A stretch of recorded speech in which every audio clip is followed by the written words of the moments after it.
चाहता है ये दिन बार बार आए, दिल चाहता है ये दिन बार बार आए। हमारे साई से जो हमको फिर यूं ही मिलाए, हमारे साई से जो हमको फिर यूं ही मिलाए। दिल चाहता है ये दिन बार बार आए, दिल चाहता है ये दिन बार बार आए। ओ हो हा हा हा हा, ओ हो हा हा हा हा।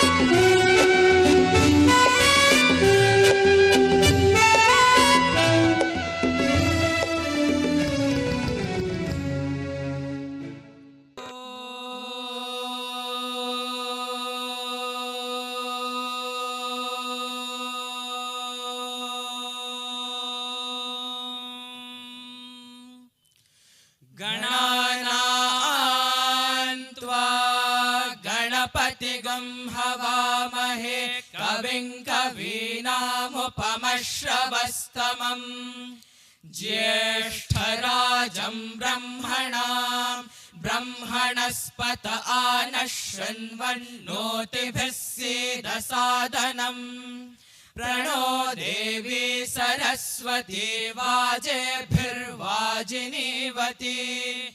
धीनामवित्रवतो गणेशाय नमः सरस्वत्यै नमः श्रीगुरुभ्यो नमः हरिः ओम्।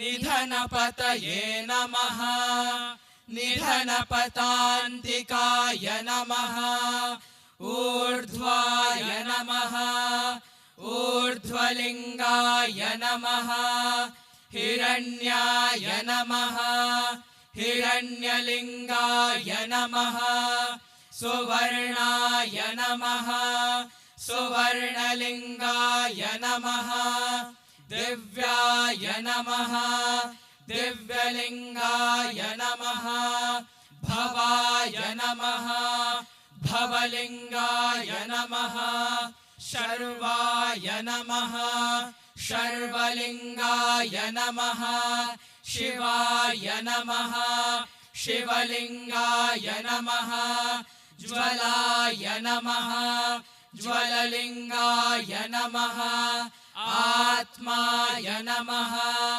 आत्मलिङ्गाय नमः परमाय नमः परमलिङ्गाय नमः एतत् सोमस्य सूर्यस्य सर्वलिङ्गग्रस्थापयति पाणिमन्त्रं पवित्रम् सद्यो जातं प्रपद्यामि सद्यो जाताय वै नमो नमः भवे भवेनाति भवे भवस्व मां भवोद्भवाय नमः वामदेवाय नमो ज्येष्ठाय नमः श्रेष्ठाय नमो रुद्राय नमः कालाय नमः कलविकरणाय नमो बलविकरणाय नमो बलाय नमो बलप्रमथनाय नमः सर्वभूतदमनाय नमो मनोन्मनाय नमः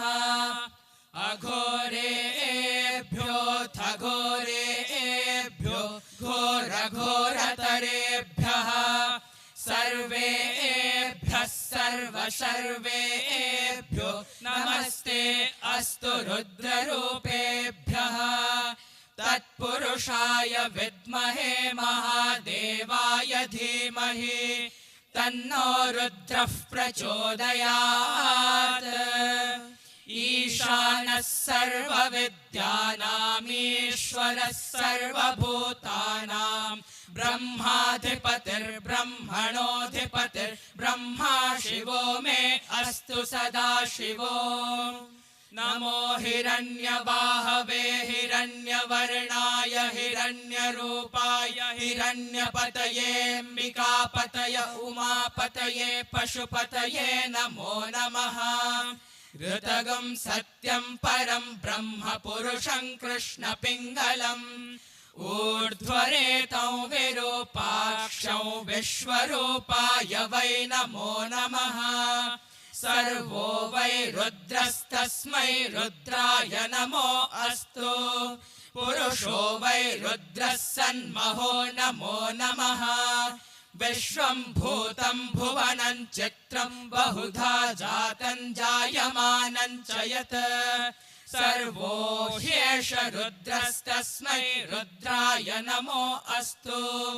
कद्रुद्राय प्रचेतसे मेढुष्टमाय तव्यसे वोचे मशन्तमगं हृदे सर्वो ह्येष रुद्रस्तस्मै रुद्राय नमो अस्तु। ॐ शान्तिः शान्तिः शान्तिः। ॐ सहना भवतु सहनौ भुनक्तु सह वीर्यङ्करवावहै तेजस्विनावधीतमस्तु मा विद्विषावहै। ॐ शान्तिः शान्तिः शान्तिः। अथ पुरुषो ह वै नारायणो कामयतः प्रजासृजेयेति नारायणात् प्राणो जायते मनः सर्वेन्द्रियाणि च खं वायुर्ज्योतिरापः पृथिवी विश्वस्य धारिणी नारायणात् ब्रह्मा जायते नारायणात् रुद्रो जायते नारायणादिन्द्रो जायते नारायणात् प्रजापतयः प्रजायन्ते नारायणात् द्वादशादित्या रुद्रा वसवः सर्वाणि च छन्दागुंसि नारायणादेव समुत्पद्यन्ते नारायणे प्रवर्तन्ते नारायणे प्रलीयन्ते। ॐ अथ नित्यो नारायणः ब्रह्मा नारायणः शिवश्च नारायणः शक्रश्च नारायणः द्यावा पृथिव्यौ च नारायणः कालश्च नारायणः दिशश्च नारायणः ऊर्ध्वश्च नारायणः अधश्च नारायणः अन्तर्बहिश्च नारायणः नारायण एवेदगुं सर्वं यद्भूतं यच्च भव्यम् निष्कलो निरञ्जनो निर्विकल्पो निराख्यातः शुद्धो देव एको नारायणः न द्वितीयोऽस्ति कश्चित् य एवं वेद स विष्णुरेव भवति स विष्णुरेव भवति। ओमित्यग्रे व्याहरेत् नम इति पश्चात् नारायणायेत्युपरिष्टात् ओमित्येकाक्षरम् नम इति द्वे अक्षरे नारायणायेति पञ्चाक्षराणि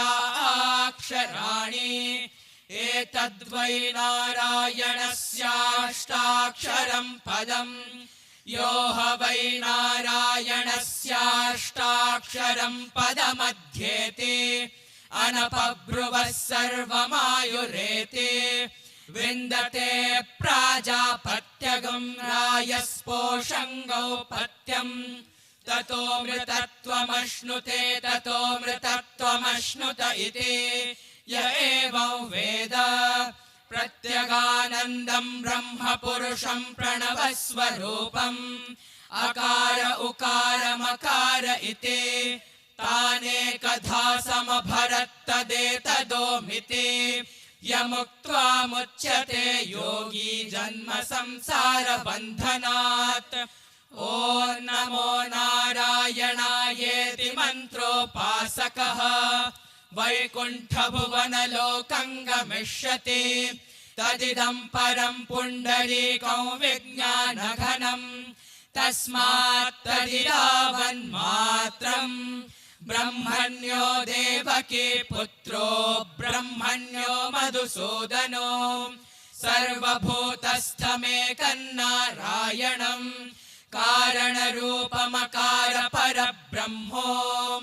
एतदथर्वशिरो योधीते प्रातरधियानो रात्रिकृतं पापन्नाशयति। सायमधियानो दिवसकृतं पापन्नाशयति। माध्यन्दिनमादित्याभिमुखो धियानः पञ्चपातकोपपातकात् प्रमुच्यते। सर्ववेदपारायण पुण्यं लभते। नारायण सायुज्यमवाप्नोति नारायण सायुज्यमवाप्नोति। य एवं वेद इत्युपनिषत्। सहना भवतु सहनौ भुनक्तु सह वीर्यङ्करवावहै तेजस्विनावधीतमस्तु मा विद्विषावहै। ॐ शान्तिः शान्तिः शान्तिः। ॐ योपां पुष्पं वेद पुष्पवान् प्रजावान् पशुमान् भवति। चन्द्रमा वा अपां पुष्पं पुष्पवान् प्रजावान् पशुमान् भवति। य एवं वेद योपामायतनं वेद आयतनवान् भवति। अग्निर्वा अपामायतनम् आयतनवान् भवति। योऽग्निरायतनं वेद आयतनवान् भवति। आपो वा अग्निरायतनम् आयतनवान् भवति। य एवं वेद योपामायतनं वेद आयतनवान् भवति। वायुर्वा अपामायतनम् आयतनवान् भवति। यो वायोरायतनं वेद आयतनवान् भवति। आपो वै वायोरायतनम् आयतनवान् भवति। य एवं वेद योपामायतनं वेद आयतनवान् भवति।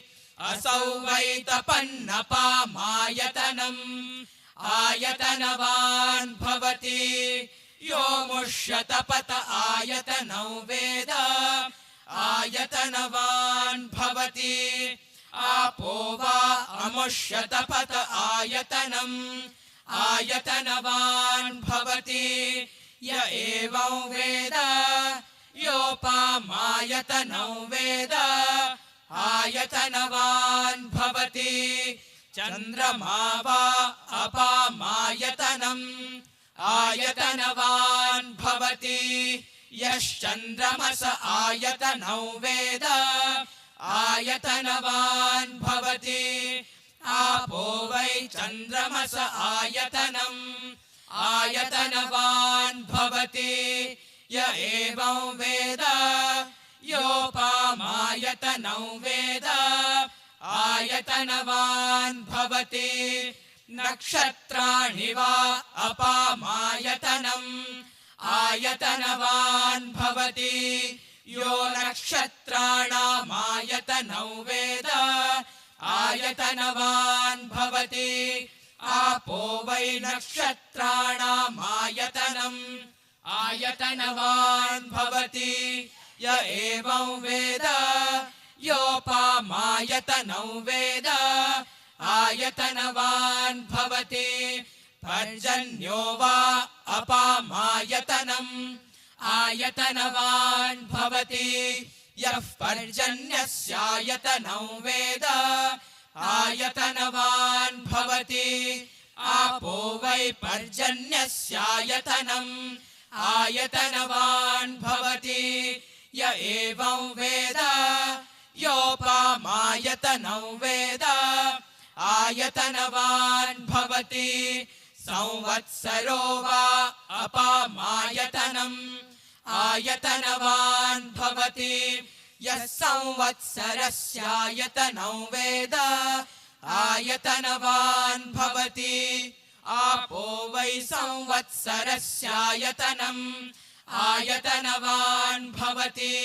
य एवं वेद योऽप्सुनावं प्रतिष्ठितां वेद प्रत्येव तिष्ठति राजाधिराजाय प्रसह्य साहिने नमो वयं वै श्रवणाय कुर्महे समे कामान् कामकामाय मह्यम् कामेश्वरो वै श्रवणो ददातु कुबेराय वै श्रवणाय महाराजाय नमः ॐ शान्तिः शान्तिः शान्तिः ॐ यश्छन्दसां वृषभो विश्वरूपः छन्दोभ्योऽध्यमृतात् सम्बभूव समेन्द्रो मेधया स्पृणोतु अमृतस्य देवधारणो भूयासम् शरीरं मे विचर्षणम् जिह्वा मे मधुमत्तमा कर्णाभ्यां भूरिविश्रुवम् ब्रह्मणः कोशोऽसि मेधया पिहितः श्रुतं मे गोपाय मेधा देवी जुषमाणा न आगात् विश्वाची भद्रा सुमनस्यमाना त्वया जुष्टानुदमाना दुरुक्तान् बृहद्वदेम विदते सुवीराः त्वया जुष्टऋषिर्भवति देवि त्वया ब्रह्म गतश्रीरुतत्वया त्वया जुष्टश्चित्रं विन्दते वसुसानो जुषस्वद्रविणो न मेधे मेधां म इन्द्रो ददातु मेधां देवी सरस्वती मेधां मे अश्विना बुभावा धत्तां पुष्करस्रजा अप्सरासु च या मेधा गन्धर्वेषु च यन्मनः दैवी मेधा सरस्वती सा मां मेधासुरभिर्जुषतागस्वाहा आमां मेधासुरभिर्विश्वरूपा हिरण्यवर्णा जगति जगम्या ऊर्जस्वती पयसा पिन्वमाना सा मां मेधा सुप्रतीका जुषन्ताम् मयि मेधां मयि प्रजां मयि अग्निस्तेजो दधातु मयि मेधां मयि प्रजां मयीन्द्र इन्द्रियं दधातु मयि मेधां मयि प्रजां मयि सूर्यो भ्राजो दधातु हंस हंसाय विद्महे परमहंसाय धीमहि तन्नो हंसः प्रचोदयात् ॐ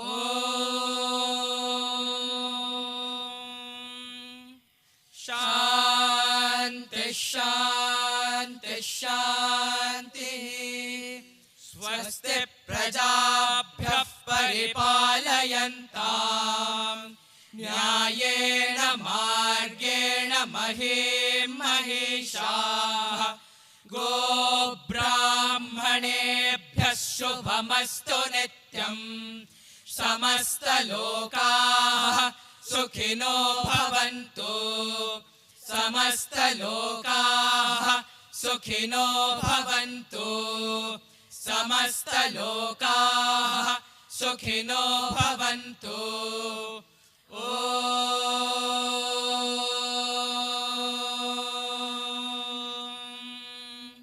शान्ति शान्ति शान्तिः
सारी जल रही है, खो गया सुख चैन। धर्म ना रहा, कर्म ना रहा, धर्म ना रहा, कर्म ना रहा, ना रहा दिल में प्रेम। आओ भगवान, आओ भगवान, आओ भगवान, आओ भगवान, आओ भगवान, आओ भगवान, आओ भगवान, आओ भगवान। धरती माता रो रही है, आओ भगवान। धरती माता रो रही है, आओ भगवान। आओ भगवान, आओ भगवान, आओ भगवान, आओ भगवान, आओ भगवान, आओ भगवान, आओ भगवान, आओ भगवान।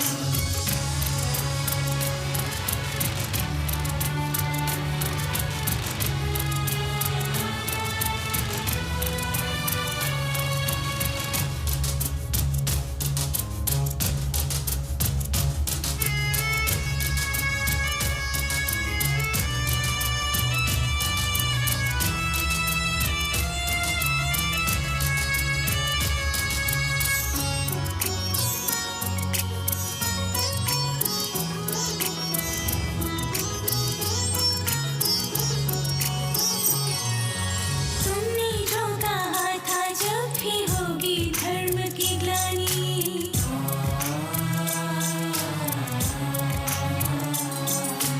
अधर्म अभ्युदय के कारण छा जाएगी हानि।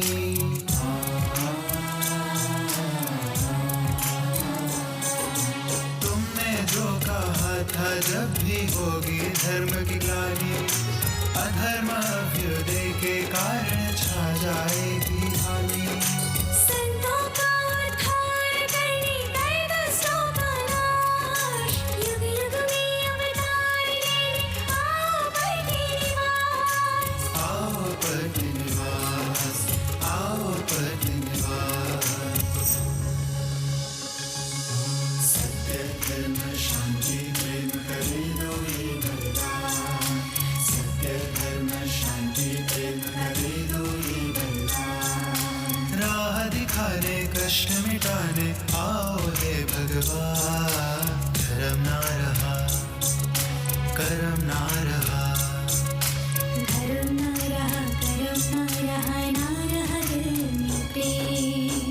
आओ भगवान, आओ भगवान, आओ भगवान, आओ भगवान, आओ भगवान, आओ भगवान, आओ भगवान, आओ भगवान। दुनिया सारी जल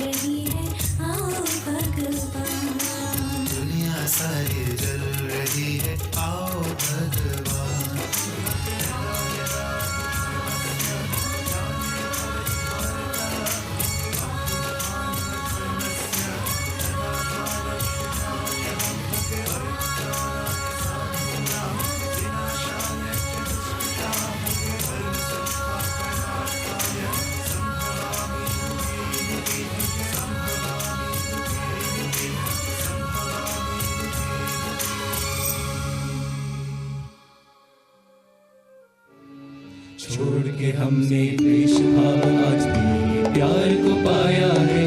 जिंदगी भर रहे तेरे संग एक यही अभिलाषा है। तोड़ के बंधन जात पात के, ईर्ष्या और भेदभाव के, आओ हम सब एक स्वर में गाए गीत प्यार से। दिल चाहता है